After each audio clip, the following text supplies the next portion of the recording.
Casse-tête, devinette, mots croisés. Mario Dumont a la solution à tout. On a eu le rapport hier après-midi, rapport intérimaire, mais avec une recommandation majeure de cette commission sur les impacts des écrans et des réseaux sociaux sur la santé des jeunes. La présidente de cette commission, la députée Amélie Dionne, est avec nous. Bonjour. Bonjour, M. Dumont. Bon, on s'était parlé il y a quelques semaines. Vous m'aviez un peu raconté le processus de consultation dans les écoles, etc., mais vous arrivez quand même avec une recommandation claire et ferme, là. Effectivement, je pense qu'à la lumière des auditions qu'on a eues aussi avec les experts, de ce qu'on a entendu aussi dans les commentaires, les sondages également au niveau de la consultation en ligne qu'on a fait, Fédération également des syndicats d'enseignement qui est sorti avec un sondage en janvier là, où 76% de leurs membres sont en faveur de l'interdiction complète. Donc, je pense que à la lumière de tout ça, on a souhaité déposer un rapport d'étape, dans le fond, hier, pour permettre justement que cette recommandation-là, si elle est adoptée par le gouvernement, soit mise en application là, dès la rentrée septembre 2025-2026. On pense qu'il y a urgence d'agir avec tout ce qu'on a entendu également sur le temps passé chez les jeunes au niveau des écrans. On a la SPVM aussi qui est venue en audition qui nous disait que les cas de cyber-intimidation, bien souvent, ça va débuter à l'école, sur les terrains d'école. Donc, évidemment, amplifié avec les appareils mobiles. Donc, puis on souhaitait aussi, on souhaite vraiment favoriser les interactions sociales. Vous savez, la mission de l'école en tant que telle, oui, c'est d'éduquer, c'est de qualifier, mais c'est également de socialiser.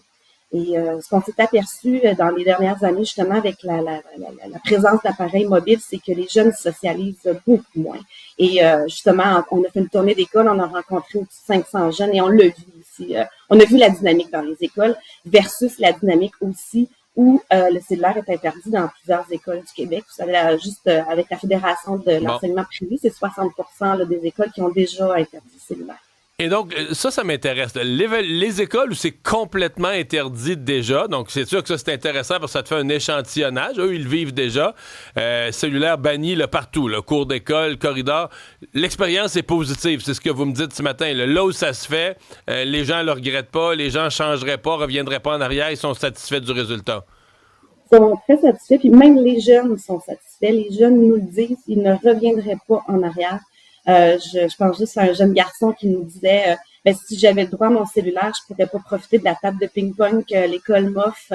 Donc oui, il y a vraiment même les jeunes eux-mêmes là, l'admettent là, qu'ils socialisent beaucoup plus. Là, même des étudiantes de secondaire 5 du collège L'Héritage à Châteauguay qui nous mentionnaient que le bal n'aura jamais été aussi enivrant féerique là, parce qu'elles ont le temps de discuter de l'organisation, tout ça. Elles se donnent rendez-vous sur l'heure du dîner pour discuter de l'organisation du bal. Alors, c'est des beaux témoignages.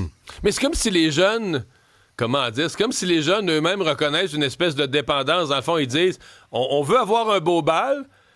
Là, on va être capable d'avoir un beau bal parce qu'on a mis du temps, puis on a discuté de l'organisation. Mais ils disent eux-mêmes, si on avait eu le droit à nos selles, on aurait été esclave de nos selles, on aurait eu le nez dessus, puis on n'aurait pas organisé aussi bien le bal. Donc, il y a une certaine reconnaissance que dès qu'on l'a, on n'est pas capable de s'en décrocher. C'est qu'on pourrait pas le mettre dans nos poches, puis parler du bal, là.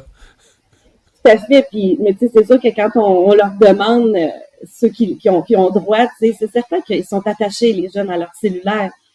Mais en même temps, quand on fait la comparaison d'écoles où c'est interdit, c'est des témoignages qui sont vraiment révélateurs, je vous dirais. Donc, ça nous a beaucoup marqué et ça l'a vraiment penché dans la balance aussi pour émettre la recommandation qu'on a émise. D'ailleurs, c'est pour et les écoles primaires et les écoles secondaires, cette recommandation. Je penche pas mal de ce côté-là aussi, avec une inquiétude que j'ai exprimée dans l'émission plus tôt. C'est qu'évidemment, les jeunes ont toujours une tendance à contourner les règles. Et dans ce cas-ci, ce qui reste comme seule option pour contourner les règles, si c'est interdit là, partout sur les terrains, les corridors, la cafétéria, il reste de sortir des terrains de l'école. C'est-à-dire, est-ce que ça, cette crainte-là, vous l'avez mesuré que, je sais pas, tu as une polyvalente de 2000 jeunes, tu te rends compte qu'à l'heure du dîner, il y en a 1300 qui sont...